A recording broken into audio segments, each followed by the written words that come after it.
সবাইকে জয় যিশু। আজকে নতুন আবার একটা ভিডিও নিয়ে এসেছি আপনাদের সামনে। ভিডিওটা শুরু থেকে দেখতে থাকুন। আজকের কন্টেন্টটা হয়েছে আমাকে যে ডাকে সে পায়। মানে মনুষ্যপুত্র প্রভু শিশুকে যে ডাকাডাকি করে সে ঠিক পায়। মানে মন প্রাণ অন্তর হৃদয় দিয়ে কোনো মানুষকে যদি ভক্তি শ্রদ্ধা করে প্রার্থনা করে, প্রভুর কাছে চাইতে থাকে, তাহলে ঠিক কিন্তু প্রভু স্বর্গ থেকে আমাদের প্রতি দৃষ্টিপাত করবে।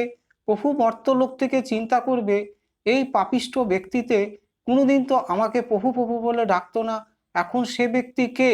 তখন প্রভু পরীক্ষা নিরীক্ষা করার জন্য স্বর্গের দূত পাঠিয়ে আমাদের সেই পাপ অপরাধ থেকে মুক্তি করবে এবং কিসের জন্য প্রভুকে ডাকছি সেই চাহিদাগুলো সব পরিপূর্ণ করে মেটাবে। সেই স্বর্গের দূতকেই পরিপূর্ণ ক্ষমতা দিয়ে এই পৃথিবীর বুকে পাঠায়। তা প্রভুর কাছেই আছে কিন্তু পরিত্রাণ এবং প্রভুর কাছেই আছে কিন্তু অনন্ত জীবন। তাই প্রভুর উপর ভরসা করে যে চলবে তার জীবনে দুঃখ কষ্ট রোগ ব্যাধি অভাব অনটন কখনো কোনোদিনই কিন্তু আসবে না।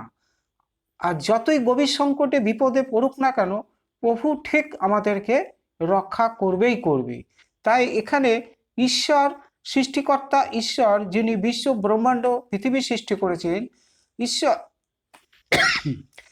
এই জগতে এমন প্রেম করেন, মানে পৃথিবীর সব মানুষকে এতটাই ভালোবাসেন যে তিনি তার একজাত পুত্রকে এই পৃথিবীতে পাঠালেন। যে কেউ তার প্রতি বিশ্বাস করে, মানে তার উপরে নির্ভর করে চলে, সে তার জীবনটা যাতে বিনষ্ট না হয় এবং সে যাতে অনন্ত জীবন পায়। কেননা ঈশ্বর জগতে বিচার করতে তার পুত্রকে কিন্তু পাঠায়নি। কেননা সেই পুত্র দ্বারা যেন পৃথিবীর বুকে মানুষ পরিত্রাণ পায় এবং অনন্ত জীবন লাভ করে। তাই পরিত্রাণ একমাত্র প্রভুর কাছ থেকেই আমরা কিন্তু পেয়ে থাকি। কারণ আমরা তো সরাসরি পৃথিবীর সৃষ্টিকর্তা ঈশ্বরের কাছে পৌঁছাতে পারি না। কারণ যেহেতু আমরা পাপ করেছি, অপরাধ করেছি, বিভিন্ন অন্যায় কাজ করে আমাদের জীবনটা পাপের ঘোড়া পরিপূর্ণ করে রেখেছি, তাই আমাদের শরীরে এত রোগ ব্যাধি, তাই আমাদের কোনো কাজটা হয় না। আমরা চাই না কেন, মন প্রাণ দিয়ে চাই না কেন, যতই আমরা মানত করি না কেন, আমাদের আশা আকাঙ্ক্ষা কখনো পরিপূর্ণ হয় না।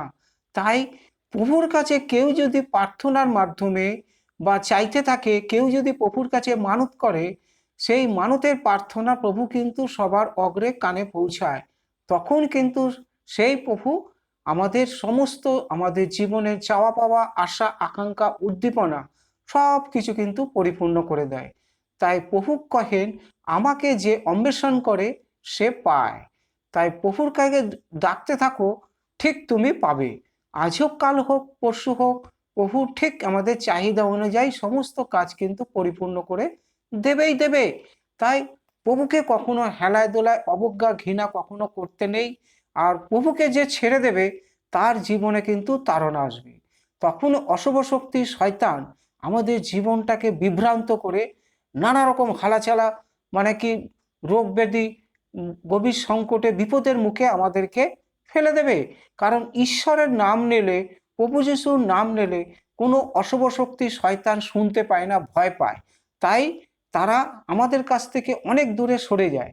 কিন্তু আবার যদি প্রভু নাম করতে করতে প্রভুকে যদি ছেড়ে দেই, সৃষ্টিকর্তা ঈশ্বরের দিকে না তাকায়, ঈশ্বরের নাম ডাক যশ যদি না করি, তখনই কিন্তু এই অশুভ শক্তি শয়তান আমাদের পেছনে তাড়না করবে। তখন আমরা নানা রকম বিভ্রান্তর মধ্যে, রোগ ভোগের মধ্যে ভুগতে থাকবো। হালেলুয়া। তাই প্রভুকে যে অন্বেষণ করে সে ঠিক পায়। তার জীবনে যা কিছু চাওয়া পাওয়া, যা কিছু আশা আকাঙ্ক্ষা, প্রভুর কাছে খালি চাইতে থাকো, তুমি ঠিক পাবে। আজ হোক কাল হোক প্রভু আমাদের জীবনে সব আশা পরিপূর্ণ করে দেবেই দেবে। হালেলুয়া। তাই প্রভুর উপরে বিশ্বাস ভরসা এবং তার উপরে নির্ভর করে তোমরা খালি চলো, তুমি জীবনে ঠিক সফল হবে। আজ হোক কাল হোক প্রভু আমাদের জীবনটাকে কখনো কিন্তু নষ্ট করতে দেয় না। হালেলুয়া। তাই আজকের কন্টেন্টটা এই পর্যন্ত। সবাইকে জয় যিশু।